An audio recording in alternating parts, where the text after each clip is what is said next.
देखो समय का बड़ा अभाव है, समय बहुत कम है आज और कथा बहुत है।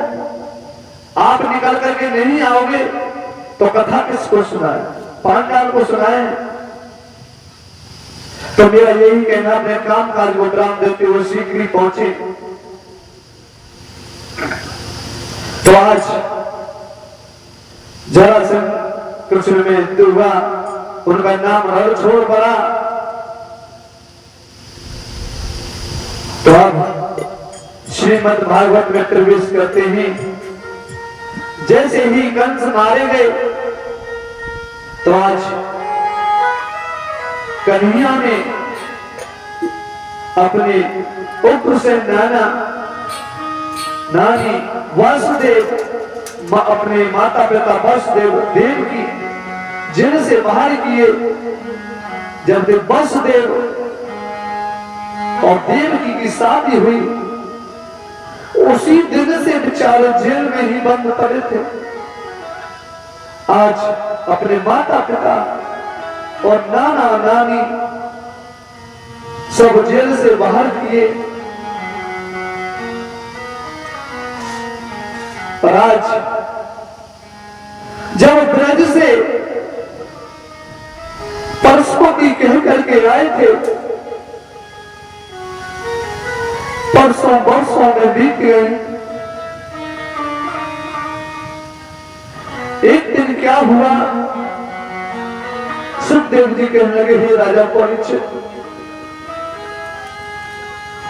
एक दिन मेरे काना का ध्यान गोकुल की तरफ चला गया और बैठे बैठे रोने लगे, याद आने लगी गोकुल। कहने लगे, मैं सबको वादा करके आया, गोपियों को वादा करके आया कि मैं परसों आ जाऊंगा।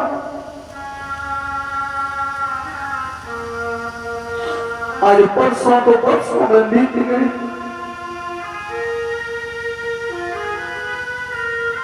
उसी समय कन्हैया के पास उद्धव पहुंचे। उद्धव कहने लगे, कन्हैया तू रो क्यों रहा है?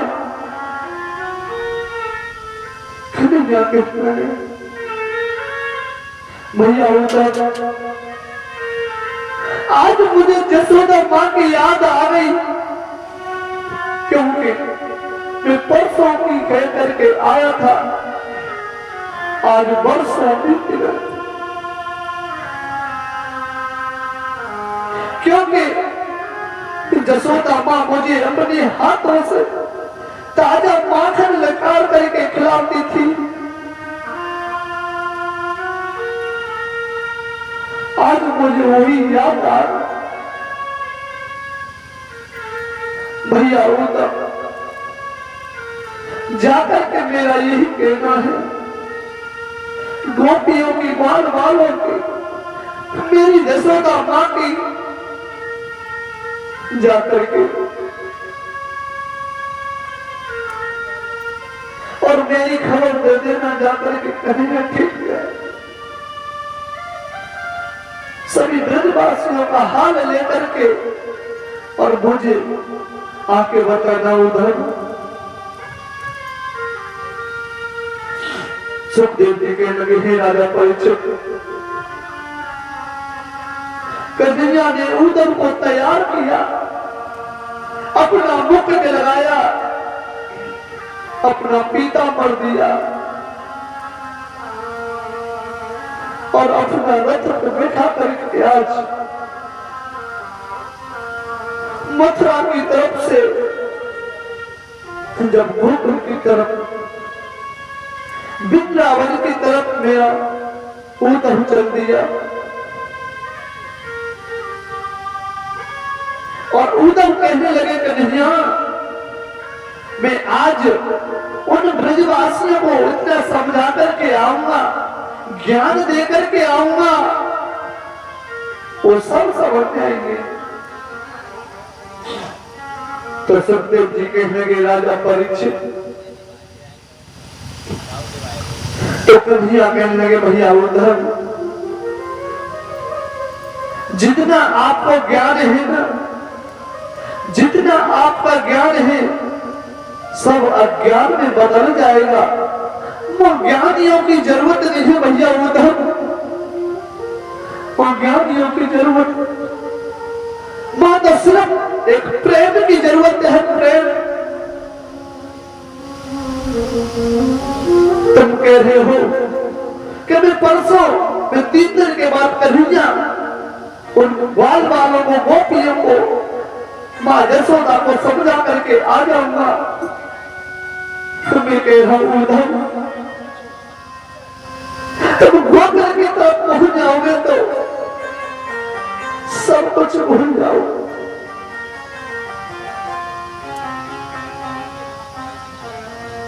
इतनी कह करके उद्धव ने अपना रथ गोकुल की तरफ बढ़ा दिया।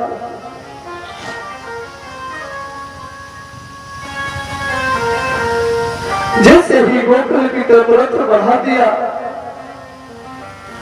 चलते चलते जैसे ही ब्रज धाम लगा, ब्रज धाम लगा तो सबसे पहले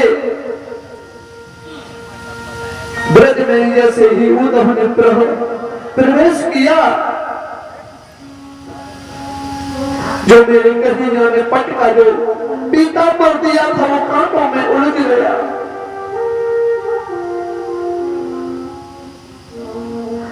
जैसे ही कांटों में वो पीता पर उलझ गया, आज उद्धव उस पीता पर को सुलझाने लगे तो कांटों से आवाज आने लगी, भैया उद्धव तुम मथुरा से सोच करके आए हो कि मैं ब्रजवासियों को ज्ञान दे करके आऊंगा।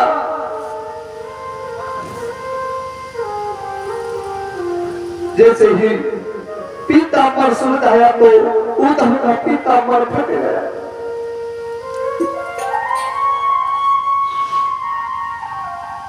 पीतांबर फट गया तो कांटों से आवाज आने लगी, कहने लगे भैया उद्धव जैसे आज तुम्हारा इन कांटों में उलझ करके जैसे पीतांबर फटा है, जो आपका ज्ञान का पत्र है, ये गोपी ब्रजवासी गोपी एक कागज एक पत्र एक पहाड़ा समझ करके तुम्हारे ज्ञान को फाड़ देगी। जैसे आज पीता पर फटा है और आपको अपने ज्ञान पर वो है क्या गोपियों को समझा करके आएंगे, तो उद्धव जैसे कांटों में उलझ करके आज तुम्हारा पीता पर फटा, ऐसे ही आपका ज्ञान का पहाड़ा फट जाएगा। उद्धव थोड़ा सा और आगे बढ़े, जैसे ही उद्धव आगे बढ़े तो एक बच्चा नजर आया, मधुमंगल। तो मधुमंगल जब नजर आया तो सुखदेव जी कहने लगे राजा परीक्षित, वो पेड़ की जेट भर करके रो रहा है, उससे बात कर रहा है पेड़ से मधुमंगल। उद्धव रथ से बैठे बैठे चुपचाप देख रहे हैं। उद्धव कह रहा है कि भैया कि आज उस कन्हैया का नाम क्यों लेते हो, उस छलिया को भूल जाओ, उसे याद नहीं आती हमारी,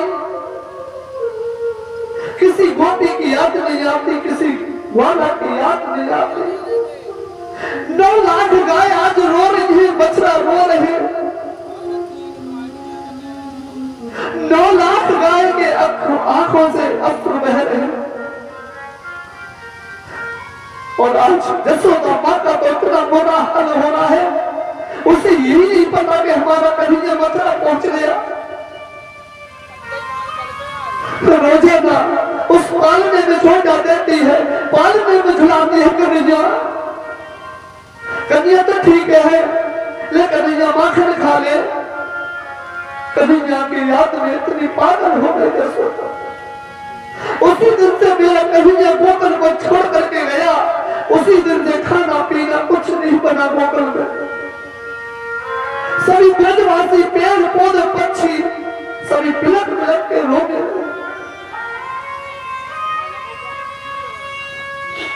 कोई पेड़ के पीछे जाकर के रो रहा है, कोई घर के पीछे जाकर के रो रहा है। इतनी गोपी इतनी रोई, ग्वाल वाल इतने रोए, 9 लाख गाय इतनी रोई कि एक आंसुओं की एक स्पेशल नदियां बहने लगी। जसोदा मां के भवन से एक नदियां बहने लगी, आंसुओं की इतनी गोपी ग्वाल वाल रोए।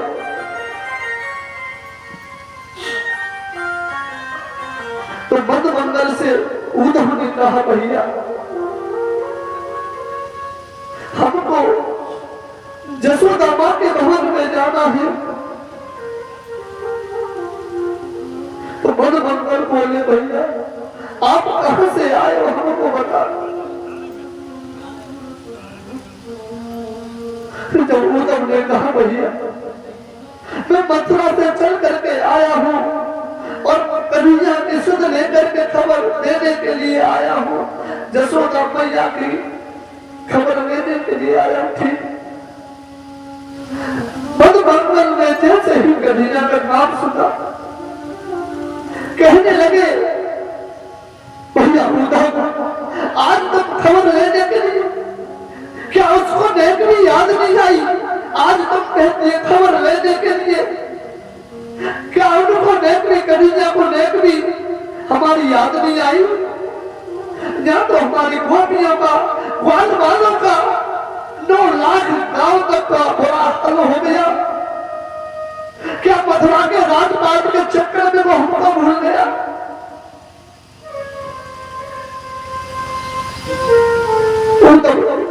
एक इंसान को अपना जितना ज्ञान था, जितना ज्ञान दे उसमें आए थे कि हम ज्ञान दे करके आएंगे, समझा करके आएंगे, एक मिनट में चूर हो गया, सब भूल गए ज्ञान को। उद्धव मथुरा ब्रजवासी गोकुल में आकर के तो उद्धव से कहा, बंद मंगल ने, भैया जो ये नदी बह रही है ना, जो नदी बह रही है ये सीधी जसोदा मां के भवन पर लगी हुई है। सुखदेव जी की लगे राजा परीक्षित। बंद मंगल कहने लगे, भैया उद्धव ये नदी के सहारे चले जाओ, जसोदा मां के भवन में पहुंच जाओगे।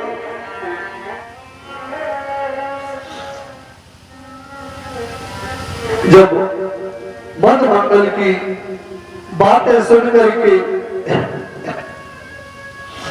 जब उद्धव जसोदा मां के भवन की तरफ चले, मां के भवन की तरफ चले, जैसे ही रथ से उतर के जसोदा मां ने जब आंगन में प्रवेश किया तो सुखदेव जी कहने लगे, राजा परीक्षित जसोदा मां का तो वही हाल, कन्हैया को झोंका दे रही है, पार नदी ढला रही है, उधर चुपचाप खड़े थे। कहने लगी, जसोदा मां, कन्हैया तुझे भूख तो नहीं लग रही बेटा, ले माखन खा ले, मैं ताजा माखन निकाल करके लाई हूं। कन्हैया सो रहा है, जग जा।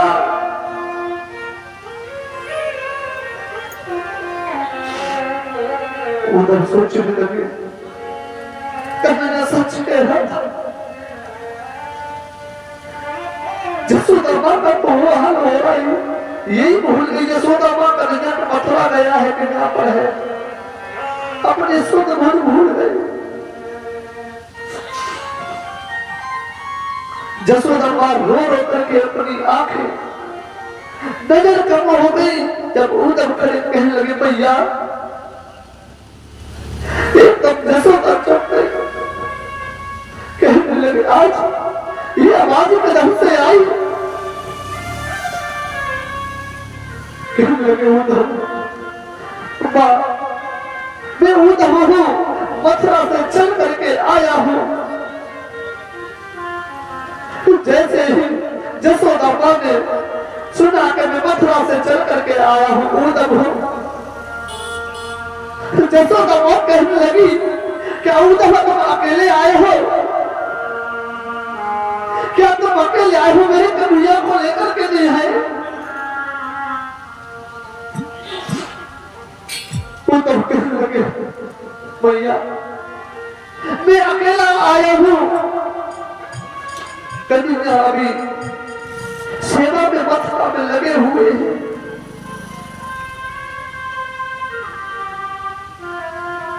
तो सुखदेव जी के लगे राजा परीक्षित, जैसे ही उद्धव की बातें सुनी, जसोदा मां जमीन पर धड़ाम से गिर पड़ी, कहने लगी, उद्धव कन्हैया नहीं आया तो तुमको क्या आने की जरूरत? उस कन्हैया को लेकर के क्यों नहीं आए? आज सभी गोपियों ने उद्धव ने मां को समझाया, मां को बैठाया, थोड़ा सा जल पान कराया। तो कहने लगे, सुखदेव जी कहने लगे, राजा परीक्षित, जसोदा मां उद्धव से पूछने लगी, उद्धव ये बताओ सबसे पहले मेरा कन्हैया ठीक है? उद्धव जी कहने लगे, हाँ कन्हैया ठीक है, बेचिंता रहो।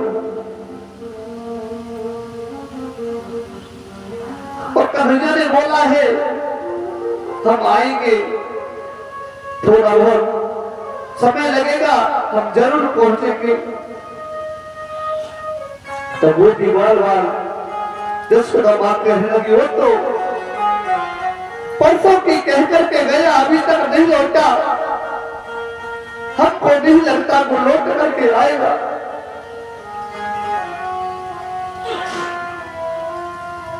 देखो उद्धव, ये 9 लाख गाय, जसोदा मां कहने लगी, उद्धव कम देखो, हमारे नहीं सोचता, मत सोचो, हमारे लिए नहीं आना तो मत आओ। कम से कम ये 9 लाख गाय, ये भूखी तड़प रही है, प्यासी तड़प रही है, इनके नेत्रों से आंसू बह रहे हैं, जब से कन्हैया मोकल को छोड़ करके गया है। उधर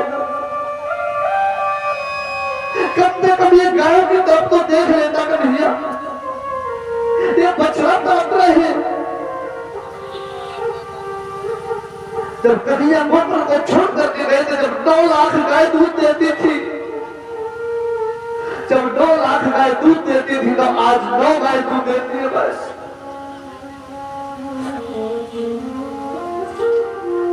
और कहने लगे कि 9 लाख गाय दूध देती थी, आज 9 गाय दूध दे रही है। तो उद्धव कहने लगे, ऐसा क्यों? तो गाय कहती है, हमारा खाने वाला, माखन खाने वाला, दूध पीने वाला नहीं है, तो हम किसके लिए, किसको लिए दूध दे? तो सुखदेव जी कहने लगे, राजा परीक्षित, तो उद्धव कहने लगे, अब ये 9 गाय दूध दे रही है, ये किसी लिए दे रही है?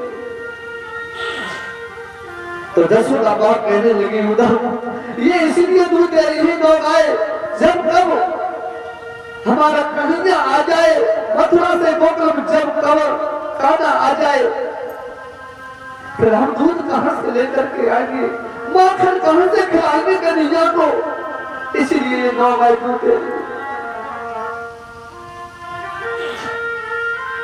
आज जसोदा मां उद्धव को समझाने लगी, क्या तो उद्धव समझाने के लिए आए थे सभी बाल वालों गोपियों को, आज सब ज्ञान धरा रह गया उद्धव का।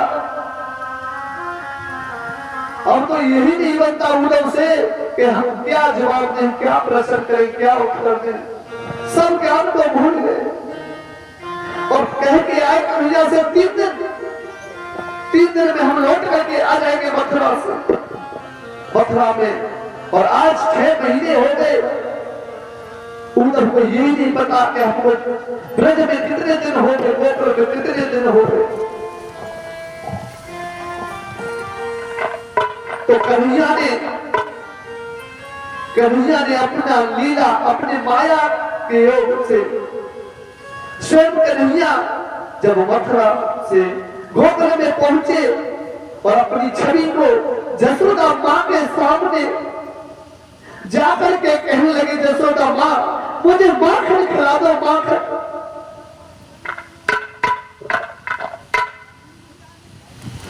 तो जसोदा के नेत्र से आंसू आने लगे कि छलिया तू बड़ा छलिया है, तू बड़ा नटखट है, और मैं अभी जाती हूँ, अभी साजा माखन निकाल करके लाती हूँ। जसोदा भागी भागी गई, ताजा माखन निकाल करके कन्हैया को खिलाने लगी। उधर देख रहे खड़े खड़े।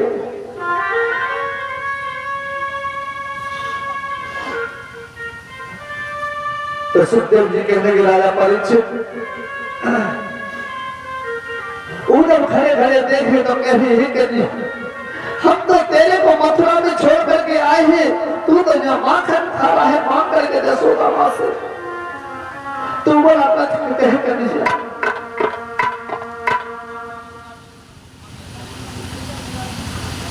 तो उधर कहने लगे, हे कन्हैया तेरी लीला बड़ी अपरंपार है। जैसे ही कन्हैया ने माखन खाया फिर अंतर ध्यान हो गया, फिर अंतर ध्यान अपनी छवि को हटा दिया। तो जसोदा मां जमीन पर करके पछाड़ के कहने लगी, है कन्हैया जब बुलाने को करती हूँ, जब मैं बुलाने के लिए करती हूँ कन्हैया को भूल जाओ, जब आकर के तुम मेरे से माखन मांगता है कन्हैया।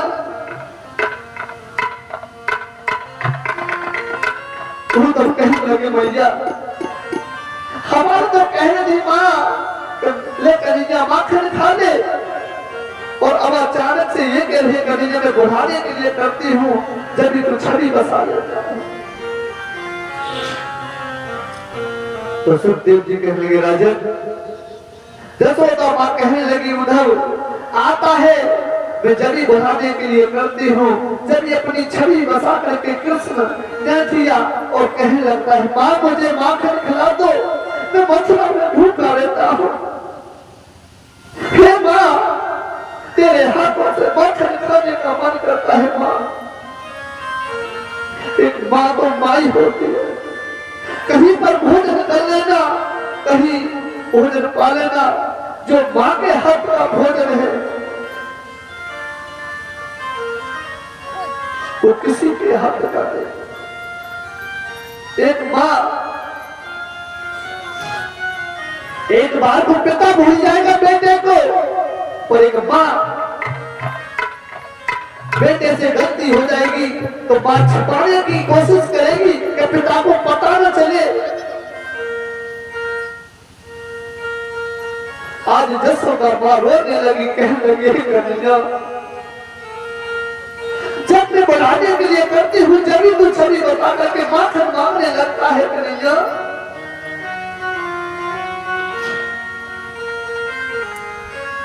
तो सुखदेव जी कहेंगे, राजा परीक्षित जसोदा को शांत किया सभी गोपियों ने। जब गोपी थोड़ा सा आगे और बढ़े कन्हैया, तो जमुना के किनारे पर गोपियां मिली। गोपियां मिली तो उद्धव का रथ रोक लिया, उद्धव का रथ रोक लिया और कहने लगी, हुए उद्धव रथ से उतर करके आओ। उद्धव को आसन दिया, उद्धव बैठा रहे, उनकी सेवा करी, उनको भोजन कराया। तो गोपियों से और कहने लगे, ये कन्हैया नहीं है और तुम इनकी सेवा कर रही हो, ये देवता नहीं है तुम इनकी सेवा कर रही हो। तो गोपियों कहने लगी, ये देवता नहीं है, कोई बात नहीं, पर है तो मेरे कन्हैया के मित्र, मेरे कन्हैया की राजी खुशी देने के लिए आए हैं, तो हमारा कर्तव्य यही बनता है हम इनकी सेवा। अगर कोई हमारे दरवाजे पर आता है तो हमारा भी कर्तव्य यही बनता है, जल पान की पूछने की कर्तव्य बनता है। कोई हमारे दरवाजे पर हमारे गांव में आता है तो हमारा फर्ज यही बनता है, जितने भी कोई आता है, कोई भूखा तो नहीं है, कोई प्यासा तो नहीं है, कोई प्यासा तो नहीं रह रहा है, कोई बिगड़ जल के तो नहीं रह रहा है। आपके होते सोते और आपके गांव में कोई भूखा प्यासा रहे, किसी को प्यास लग रही हो बिगर पानी के, वो रात दिन काटे तो आप पर ही दोष लगता है। पियो या मत पियो, खाओ या मत खाओ, आपका फर्ज बनता है बार बार पूछने का और कहने का। कोई सत्य आता है, विभ्रापण आता है। तो आज सभी गोपियां बात करने लगी कि उधर हमारा कन्हैया कैसा है। समझाने लगी कि कन्हैया तो ठीक है। कुछ समय के बाद बोला ही कन्हैया कि हम पहुंचेंगे, तो बार बार गोपियां कहने लगी उस पर हमको भरोसा नहीं, क्योंकि वो परसों की कह करके गया था। आज परसों बीत गई, जब कन्हैया लौट करके नहीं आया, अब क्या आस लगाए हम उससे, हमको नहीं है भरोसा उस पर लौट के आए, क्योंकि उसे याद नहीं आती हमारी। अगर आज उसे याद आती तो उधर वो आपको नहीं भेजता कन्हैया। हेलो हेलो हेलो सुन चल करके आता है। हेलो हेलो कम से कम हमारी याद नहीं आती, कोई बात नहीं। जिस माँ ने उसको पाला, कन्हैया को अपना दूध पिलाया और उसकी सेवा करी, कम से कम उसकी खातिर आ जाता। मथुरा में जाकर के जिस माँ ने प्यार दिया हो, जिसको पाला हो, वो तो मथुरा में जाकर के भूल गया।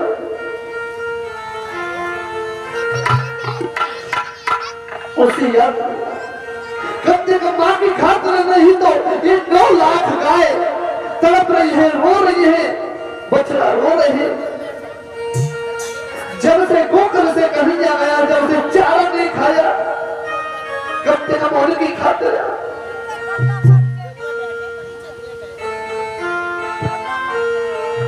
जब से गोकुल से मथुरा की तरफ, मथुरा में गए ही कन्हैया, देखो पेड़ हरे भरे थे, सब सूखे कन्हैया की याद। जो मोर नाचते थे, आज मोरों ने नाचना बंद कर दिया। और जो कोयल कितनी प्यारी बोलती थी, आज उसकी भी मुख से आवाज नहीं आ रही। कम से कम उनकी खातिर आ जाता।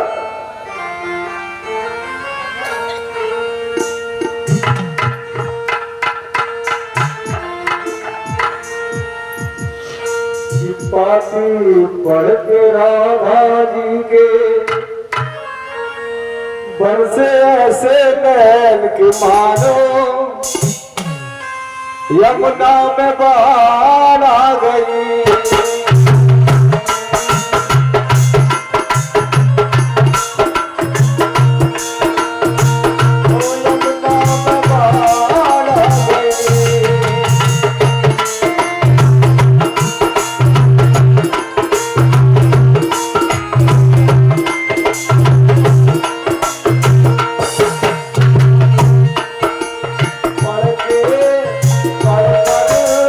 पाती राधा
वृंदावन बिहारी लाल की जय।